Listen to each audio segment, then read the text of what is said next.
Hello everyone. आज हमारी F I सी ओ की 20th क्लास है और ये एफ आई सी ओ की ट्रेनिंग का सेकंड मॉड्यूल चल रहा है। इससे पहले हमने जनरल लेजर अकाउंटिंग का मॉड्यूल कवर किया है और इसके बाद अकाउंट्स पेबल का मोस्ट एरिया हम कवर कर चुके हैं। और अभी हमारा जो करंट मॉड्यूल चल रहा है वो भी अकाउंट्स पेबल है। अगर आप इस चैनल पर न्यू हैं तो वो प्रीवियस सारी क्लासेस की वीडियोस हमारी प्लेलिस्ट पे पड़ी हैं, आप वहाँ से जाके देख सकते हैं। और अगर अभी तक आप लोगों ने हमारा चैनल सब्सक्राइब नहीं किया तो चैनल सब्सक्राइब कर लीजिए और बेल आइकन को प्रेस कर लीजिए।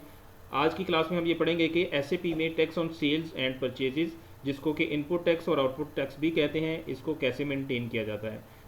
तो इसके लिए हम देखेंगे कि एसएपी में टैक्स की कॉन्फ़िगरेशन कैसे होती है। तो इसके लिए पहले मैं आपको थोड़ी सी एक्सप्लेनेशन देता हूँ। तो एसएपी में टैक्स की कॉन्फ़िगरेशन के लिए सबसे पहले हम कंडीशन टाइप डिफाइन करते हैं और ये हमारा जो फर्स्ट स्टेप है, इसका टी कोड भी मैंने मेंशन किया हुआ है और इसको हम कॉन्फ़िगरेशन पाथ के थ्रू भी कर सकते हैं। तो फर्स्ट ऑफ ऑल हम कंडीशन टाइप क्रिएट करेंगे और उसके बाद सेकंड स्टेप पे अकाउंटिंग की बनाते हैं। फिर हम अकाउंटिंग की और कंडीशन टाइप को आपस में लिंक कर देते हैं। Basically condition type input tax के लिए सेपरेट होगी, आउटपुट टैक्स के लिए सेपरेट होगी। सिमिलरली अकाउंटिंग की जो है वो भी सेपरेट होगी, इनपुट और आउटपुट दोनों के लिए। देन हम टैक्स प्रोसीजर डिफाइन करेंगे और इस टैक्स प्रोसीजर को अपनी कंट्री के साथ असाइन कर देंगे। इसके बाद हम टैक्स कोड की क्रिएशन करेंगे। डिफरेंट टैक्स कोड्स होंगे जो कि इनपुट और आउटपुट के लिए हम डिफाइन करेंगे और उनकी परसेंटेजेस भी डिफरेंट होंगी जो कि हमारी रिक्वायरमेंट के मुताबिक होंगी। और इसके बाद जीएल्स की क्रिएशन का प्रोसेस आता है जो कि FS00 में हमारे जीएल क्रिएट होते हैं। इनपुट और आउटपुट के लिए सेपरेट सेपरेट होंगे। ये दोनों जीएल्स लाइबिलिटी के अकाउंट ग्रुप से बिलोंग करते हैं और बैलेंस शीट से इनका लिंक होता है। इसके बाद हम उन जीएल्स को अकाउंटिंग कीज़ के साथ लिंक कर देंगे। जब ये जीएल हमारे रेलेवेंट अकाउंटिंग की के साथ लिंक कर जाएंगे, जैसे इनपुट टैक्स के लिए सेपरेट जीएल डिफाइन होगा, वो इनपुट की अकाउंटिंग की को साइन हो जाएगा और आउटपुट के लिए सेपरेट जीएल होगा जो कि आउटपुट की अकाउंटिंग की के साथ असाइन हो जाएगा। तो फिर इसके बाद जब इनवॉइस की पोस्टिंग आएगी, कस्टमर वेंडर की इनवॉइस जब हम पोस्ट करेंगे तो उस टाइम एक सेपरेट लाइन आइटम क्रिएट होगी जो कि टैक्स की लाइन आइटम होगी और उस लाइन आइटम के अंदर जो जीएल हिट होगा वो वही जीएल होगा जो कि हमने यहाँ पे अकाउंटिंग की को असाइन किया होगा। और हम जो भी परसेंटेज डिफाइन करेंगे अकॉर्डिंग टू दैट परसेंटेज हमारी लाइन आइटम की जो सेपरेट लाइन आइटम क्रिएट होगी टैक्स की, उसके अंदर वो वैल्यू उतनी ही अमाउंट की आएगी जो कि परसेंटेज हमने डिफाइन की होगी। तो ये फाइनल स्टेप हमारा होगा जिसमें हम वेंडर की इनवॉइस पोस्टिंग करेंगे उस सेपरेट लाइन आइटम को वहाँ पे शो करेंगे। तो इसके लिए थोड़ा सा डायग्राम से मैं एक्सप्लेन करता हूँ। ये बेसिकली कंडीशन टाइप हम बनाते हैं फर्स्ट ऑफ ऑल, जिसको अकाउंटिंग की के साथ लिंक कर दिया जाता है और ये अकाउंटिंग की जो होती है ये जीएल के साथ लिंक करती है। फिर ये सारा प्रोसेस हमारा टैक्स प्रोसीजर के अंदर डिफाइन हो रहा होता है और टैक्स प्रोसीजर हम कंट्री को साइन कर देते हैं और इसके अंडर फिर हमारे टैक्स कोड डिफाइन होते हैं इनपुट और आउटपुट के लिए, जिनकी डिफरेंट परसेंटेजेस होती हैं और उन परसेंटेजेस की बेसिस के ऊपर इनवॉइस की पोस्टिंग के टाइम एक सेपरेट लाइन आइटम जनरेट होती है। अब एसएपी में कॉन्फ़िगरेशन के लिए हम थ्रू कॉन्फ़िगरेशन पाथ भी जा सकते हैं जो कि मैंने नीचे यहाँ पे डिफाइन किया हुआ है। अगर हम कॉन्फ़िगरेशन पाथ को यूज़ करना चाहें तो वो भी हम यूज़ कर सकते हैं और टी कोड के थ्रू डायरेक्ट भी जा सकते हैं। ठीक है, तो अभी मैं कॉन्फ़िगरेशन पाथ को यूज़ करूँगा। जैसे ये कंडीशन टाइप के लिए हमने डिफाइन किया है, उसके बाद अकाउंटिंग की है, फिर टैक्स प्रोसीजर है, फिर असाइन करेंगे कंट्री को calculation procedure, define tax code define करेंगे और उसके बाद क्रिएट इनपुट और आउटपुट जीएल हमारे FS00 से क्रिएट होते हैं जो कि हमने पहले से क्रिएट किए हैं। और इसके बाद असाइन जीएल टू अकाउंटिंग की कि हम जो जीएल होगा इसको अपनी अकाउंटिंग की के साथ लिंक कर देंगे। उसके बाद फाइनल स्टेप होगा इनवॉइस पोस्टिंग का। तो ये सारी एक्टिविटी मैं एसएपी में परफॉर्म करता हूँ।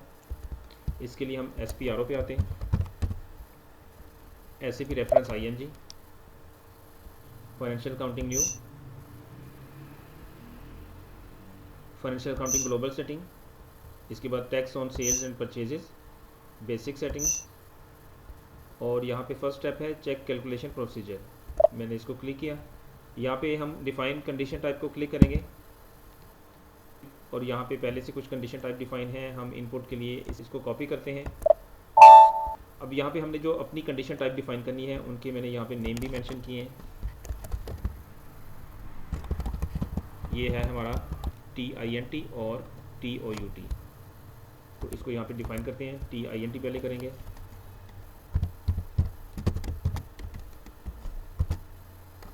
इनपुट टैक्स, और यहाँ पे कंडीशन क्लास D होगी जो कि टैक्स के लिए है और कैलकुलेशन टाइप हम परसेंटेज की ही सिलेक्ट करेंगे। कंडीशन कैटेगरी होगी टैक्स के लिए। इसके बाद यहाँ पे आइटम कंडीशन का हम चेक लगाएंगे। इसके अलावा हमें यहाँ पे कुछ भी चेंज करने की ज़रूरत नहीं है। इसके बाद मैंने इसको एंटर किया और यहाँ से इसको सेव कर दिया। इसके बाद यहीं पर हम आउटपुट के लिए कंडीशन टाइप डिफाइन करेंगे।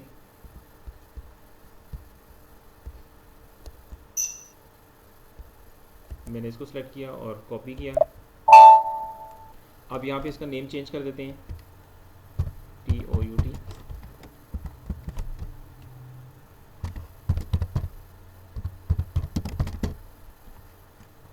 किया और यहाँ से इसको सेव कर दिया। अब ये हमारी इनपुट और आउटपुट के लिए कंडीशन टाइप डिफाइन हो चुकी हैं। अब इसके बाद नेक्स्ट स्टेप है काउंटिंग की को डिफाइन करना। तो उसके लिए हम यहाँ पे कॉन्फ़िगरेशन पाथ के थ्रू भी आ सकते हैं और टी कोड है OBCN, तो हम कॉन्फ़िगरेशन पाथ को यूज़ करते हैं। तो अब अकाउंट की डिफाइन करने के लिए हम SAP में थ्रू कॉन्फ़िगरेशन पाथ आते हैं, यहाँ से वापस आएंगे। बेसिक सेटिंग्स में है check and change settings for text processing, इसको मैंने क्लिक किया। अब यहाँ पे हम इनपुट और आउटपुट के लिए काउंटिंग कीज़ डिफाइन करेंगे, तो हम सबसे पहले इनपुट को सिलेक्ट करते हैं। इसके बाद यहाँ पे हम अपना काउंटिंग की का नेम लिखेंगे TIN, ये मेरी इनपुट के लिए, और इनपुट टेक्स्ट में डिस्क्रिप्शन यही होगी। इसके बाद यहाँ पे टेक्स्ट टाइप में हम इनपुट का ऑप्शन सेलेक्ट करेंगे, जो कि यहाँ पे ये 2 से इनपुट होता है और 1 से आउटपुट होता है, तो हम 2 वाला सेलेक्ट करेंगे क्योंकि ये काउंटिंग की हम इनपुट के लिए डिफाइन कर रहे हैं। उसके बाद यहाँ पे ये 2 आएगा। इट्स मीन के सेपरेट लाइन आइटम आपकी जब इनवॉइस पोस्टिंग होगी उसमें ये टैक्स की अमाउंट आपकी सेपरेट लाइन आइटम के तौर पे शो होगी। इसको हम 2 ही सिलेक्ट करेंगे। इसके बाद एंटर किया और यहाँ से सेव कर दिया।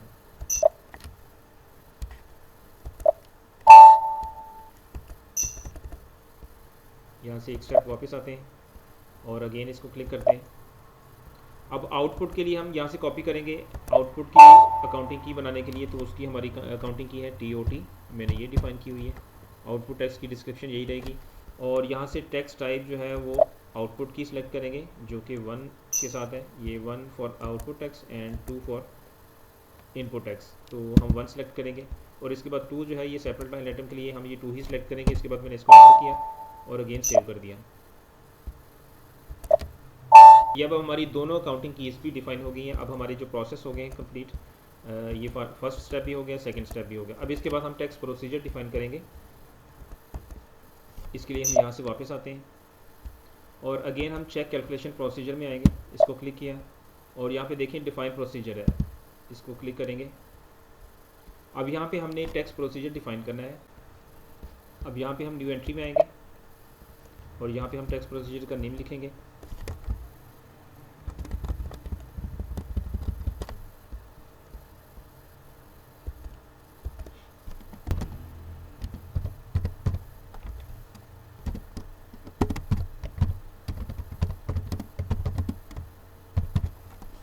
यहाँ पे मैंने इसको एंटर किया और उसके बाद यहाँ से इसको सिलेक्ट करेंगे और कंट्रोल डाटा में आएंगे।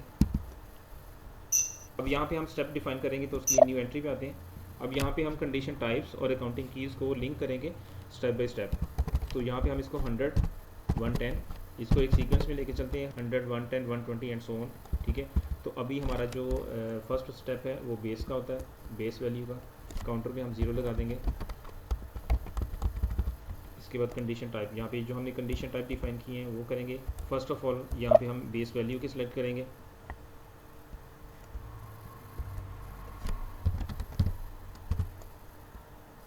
बेस अमाउंट के लिए हम यहाँ पे BSB ये कंडीशन टाइप और इसको बेस अमाउंट।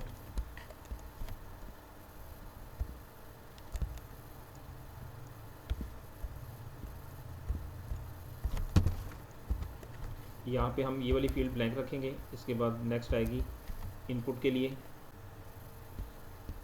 तो यहाँ पे इनपुट के लिए TINT को ऐड करेंगे।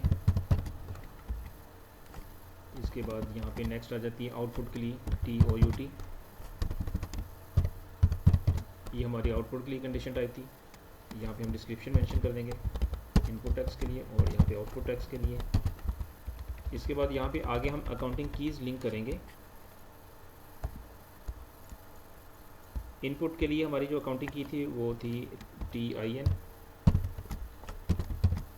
और आउटपुट के लिए थी TUT और आउटपुट के लिए थी TOT।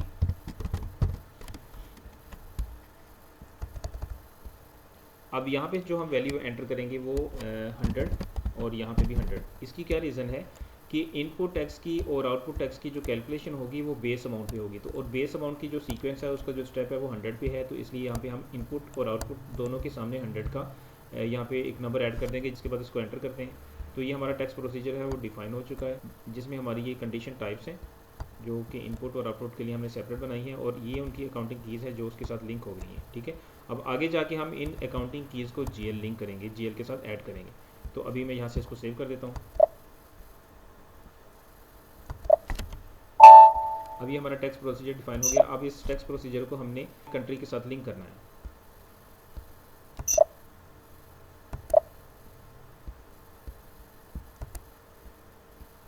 इसके बाद नेक्स्ट स्टेप है assign country to the calculation procedure.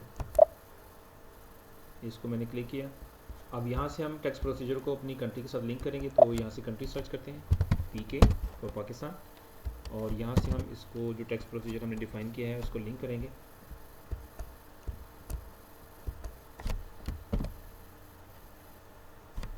यहाँ से मैं उसको सर्च करता हूँ, TAXTNT, ये मेरा टैक्स प्रोसीजर था। और ये देखिए यहाँ पे ये शो हो रहा है। इसको मैंने क्लिक किया और एंटर किया और यहाँ से इसको सेव कर दिया। अब ये टैक्स प्रोसीजर हमारी कंट्री को असाइन हो गया है। ठीक है, इसके बाद हम यहाँ से वापस आते हैं और इसके बाद हमारा जो स्टेप होगा, अभी यहाँ तक हमारे assign country to calculation procedure यहाँ तक हमारा हो गया। इसके बाद क्रिएट टैक्स कोड। अब हम टैक्स कोड क्रिएट करेंगे। तो उसके लिए डायरेक्ट T कोड पे भी हम आ सकते हैं, FTXP, और अगर हम कॉन्फ़िगरेशन पाथ के थ्रू आना चाहें तो वो भी हम आ सकते हैं। ये हमारा 5th स्टेप में है, तो इसको हम कॉन्फ़िगरेशन पाथ के थ्रू आते हैं। इसके बाद कैलकुलेशन में आते हैं और define tax codes for sales and purchases. मैं इसको क्लिक करता हूँ। यहाँ पे हम कंट्री एंटर करेंगे, कंट्री कोड जो है वो एंटर करेंगे, और उसके बाद यहाँ पे हम देखेंगे इस कंट्री के लिए पहले से अगर कोई डिफाइन होगा तो इसको हम यहाँ से चेक कर सकते हैं। अब इस कंट्री के लिए हमारा अभी तक कोई डिफाइन नहीं हुआ, तो हम इसको फर्स्ट कोड यहाँ से क्रिएट करेंगे। फॉर एग्जांपल मैं T1 क्रिएट करता हूँ। T1 लिख के मैंने एंटर किया। अब यहाँ पे उसकी डिस्क्रिप्शन आएगी। ये इनपुट के लिए है, तो मैं यहाँ पे उसकी परसेंटेज डिफाइन कर देता हूँ। फॉर एग्जांपल कोई भी परसेंटेज हमारी जो रिक्वायरमेंट के मुताबिक होगी हम उसको यहाँ पे ऐड कर लेंगे। इनपुट टैक्स 12%, और यहाँ पे हमारी टाइप क्या है, चूँकि ये इनपुट टैक्स के लिए है तो हम इनपुट टैक्स की टाइप सेलेक्ट करेंगे जो कि V है, और उसके बाद यहाँ से इसको टिक करेंगे। तो अब यहाँ पे ये वही अकाउंटिंग कीज़ हैं जो कि हमने डिफाइन की थी, TIN और TOT। इसके सामने यहाँ पे 110 और 120 उनका जो लेवल था वो शो हो रहा है, और उसके सामने ये कंडीशन टाइप्स हैं जो कि हमने कॉन्फ़िगर की हैं। ठीक है, तो ये चीज़ें यहाँ पे, अब यहाँ पे हमने परसेंटेज डिफाइन करनी है इनपुट के लिए और आउटपुट के लिए। जो भी हम यहाँ पे मेंशन करना चाहें वो यहाँ पे मेंशन कर सकते हैं। जो भी हमारी रिक्वायरमेंट है परसेंटेज की वो हम यहाँ पे ऐड कर सकते हैं। अब फॉर एग्जांपल मैं यहाँ पे 12% ऐड कर देता हूँ और इसको यहाँ से सेव कर दिया। अब ये जो T1 टैक्स कोड था इसके लिए हमने जो यहाँ पे परसेंटेज डिफाइन की है वो 12% है। ये इसकी डिस्क्रिप्शन है, इनपुट टैक्स 12%। ठीक है, और ये उसका हमने परसेंटेज डिफाइन कर दी है। अब यहाँ से वापस आते हैं।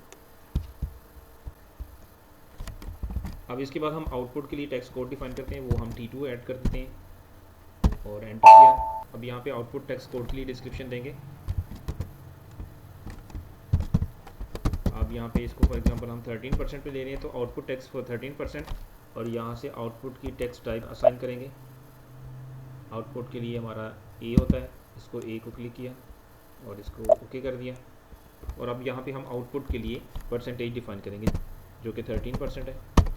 इसको एंटर किया और यहाँ से सेव कर दिया। अब यहाँ पे हमारे आउटपुट टैक्स के लिए 13% जो हमने कोड डिफाइन किया उसकी परसेंटेज यहाँ पे 13% हमने डिफाइन कर दी, और इसको यहाँ से हम सेव कर देते हैं। तो अभी ये हमारे दो टैक्स कोड डिफाइन हो गए जो कि एक इनपुट के लिए और एक आउटपुट के लिए T1 एंड T2 डिफाइन हो चुके हैं। ठीक है, अब इसके बाद हम नेक्स्ट स्टेप पे आते हैं। इसके बाद हम GL की क्रिएशन करेंगे जो कि मैंने पहले से क्रिएट किए हैं, वो मैं आपको यहाँ से दिखाता हूँ। FS00 में हम आते हैं, और यहाँ पे इनपुट और आउटपुट के लिए टैक्स ऑन परचेजेस जो कि इनपुट के लिए होता है, और टैक्स ऑन सेल्स जो कि आउटपुट के लिए होता है। ये मैंने यहाँ पे GL डिफाइन किए हैं, और इसके साथ साथ एक आपने GL डिफाइन करना है जो कि परचेज़ का होगा। ठीक है, वो हम परचेजेस की वेंडर की इनवॉइस की पोस्टिंग के टाइम हम इसको यूज़ करेंगे। इसके लिए एक चीज़ को आपने चेक करना है कि कंट्रोल डाटा में आके जहाँ पे जो टैक्स कैटेगरी है वो ऑल टैक्स टाइप के लिए आपने अलाउ करनी है। ठीक है, इसको आप यहाँ से चेक भी कर सकते हैं। इसके यहाँ पे जो भी स्टेटस है कोई भी मेंटेन कर सकते हैं, बट यहाँ पे आपने मेंटेन करना है ऑल टैक्स टाइप अलाउड। ठीक है, तो उसके यहाँ से मैं इसको अगेन क्लिक करता हूँ और यहाँ से सेव करता हूँ। तो ये हमारे GL है जो कि हम डिफाइन कर चुके हैं। अब यहाँ से हम वापस आते हैं, और इसके बाद हमारा जो नेक्स्ट स्टेप है वो हमने इन GLs को असाइन करना है अकाउंटिंग कीज़ के साथ। ठीक है, वो हमारी लास्ट स्टेप है। इसके बाद हम यहाँ पे आते हैं SPRO में। SAP reference ING, financial accounting new, financial accounting global setting, और tax on sales purchase, posting, और ये डिफाइंड टैक्स अकाउंट्स। ठीक है, इसको क्लिक करते हैं और यहाँ पे हमारी जो अकाउंटिंग कीज़ है हमको सर्च करते हैं, जो कि हमारी TIN है एक, उसको हम देख लेते हैं।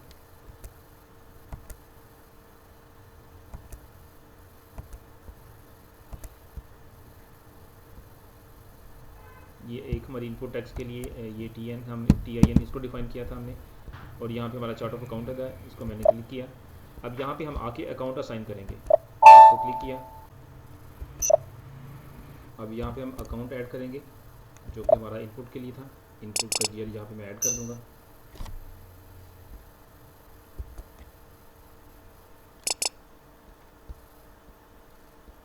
टैक्स ऑन परचेजेस, ये हमारा GL था, इसको मैंने यहाँ पे ऐड किया। अभी इससे पहले हमें पोस्टिंग की डिफाइन करनी पड़ेगी। 40 डेबिट के लिए और 50 की क्रेडिट के लिए होगी। इसको यहाँ से सेव किया। अब अगेन अकाउंट्स में आते हैं और यहाँ से GL असाइन करते हैं।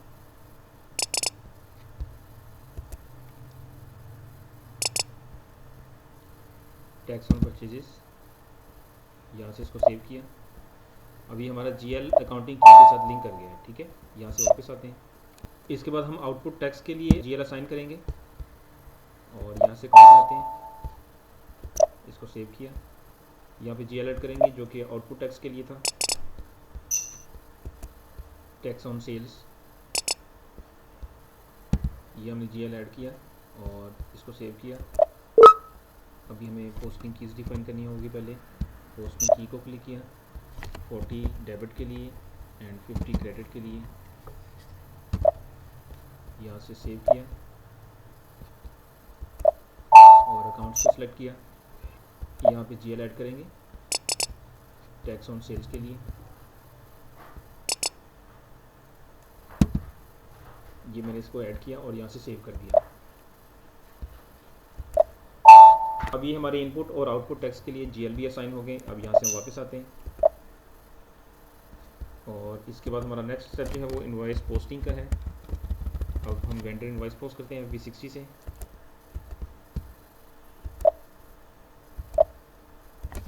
FB60, यहाँ से हम वेंडर इनवॉइस पोस्ट करेंगे। ये हमारा कंपनी कोड पहले से सिलेक्ट है। मैं वेंडर सेलेक्ट करता हूँ यहाँ से।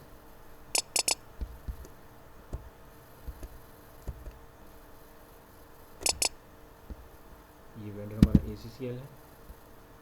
इसके बाद यहाँ पे मैं डेट एंटर कर दूँगा।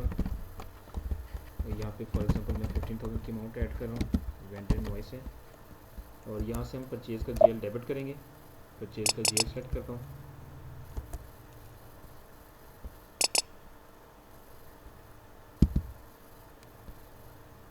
यहाँ पे स्टैरिक एंटर किया। उसके बाद यहाँ पे टेक्स्ट ऐड किया। उससे पहले यहाँ पे एक टेक्स्ट का फील्ड उससे पहले यहाँ पे एक टेक्स्ट की फील्ड आ रही है। यहाँ पे हम टेक्स्ट का कोड ऐड करेंगे जो कि हमने अभी इनपुट के लिए डिफाइन किया है। अब यहाँ पे सिस्टम में हमें 2 टेक्स्ट कोड आ रहे हैं जो हमने डिफाइन किए हैं अभी। उसमें से जो इनपुट का है वो यहाँ पे असाइन करेंगे। इसके बाद यहाँ से हम कैलकुलेट टेक्स्ट का चेक लगाएंगे और इसके बाद यहाँ से भी इसका टेक्स्ट का कोड सेलेक्ट करेंगे। एंटर किया और यहाँ से मैं इसको सिमुलेट करूँगा, बट इससे पहले ये देखें हमारे अमाउंट में डिफरेंस आ रहा है 1800 का। इट्स मीन कि 15,000 का जो 12% है वो 1800 बन रहा है और उसकी अमाउंट एक सेपरेट यहाँ पे शो हो रही है। अभी इसको हमें एडजस्ट करना होगा। यहाँ पे हम 16,800 की अमाउंट ऐड करेंगे और ये हमारा यहाँ से ग्रीन हो गया। ठीक है, इट्स मीन कि अब हम जब इसको सिमुलेट करेंगे तो ये देखिए यहाँ पे टैक्स ऑन परचेजेस की एक सेपरेट लाइन आइटम शो होगी जो कि 1800 है। अब अगर इसको हम यहाँ से कैलकुलेट करना चाहें तो 15,000 और मल्टीप्लाई 12%, तो ये 1800 बन रहा है। इनको हम प्लस करते हैं तो ये टोटल बनता है 16,800। अब हमारा जो वेंडर होगा वो इतनी अमाउंट से क्रेडिट हो रहा है 16,800 से, और इतनी अमाउंट का हमारा परचेजेस थी। और ये 1800 की एक सेपरेट लाइन आइटम शो हुई है जो कि टैक्स की सेपरेट लाइन आइटम, और ये वही GL है जो कि हमने अकाउंटिंग की को साइन किया था। और इस टैक्स कोड जब हमने टैक्स कोड ऐड किया तो उसकी बेसिस के ऊपर ये GL सेपरेटली हिट हुआ और उसके अंदर वही अमाउंट ऐड हुई है जो कि हमने 12% टैक्स कोड के अंदर असाइन की थी। तो ये इस तरीके से हमारा ये प्रोसेस सारा होता है जिसमें हम इनपुट की टैक्स को इस तरीके से मेंटेन करते हैं, और यही प्रोसेस हमारा आउटपुट के केस में होगा, बट जब हमारा अकाउंट्स रिसीवेबल का एरिया आएगा तो उसमें हम उसको भी कवर करेंगे।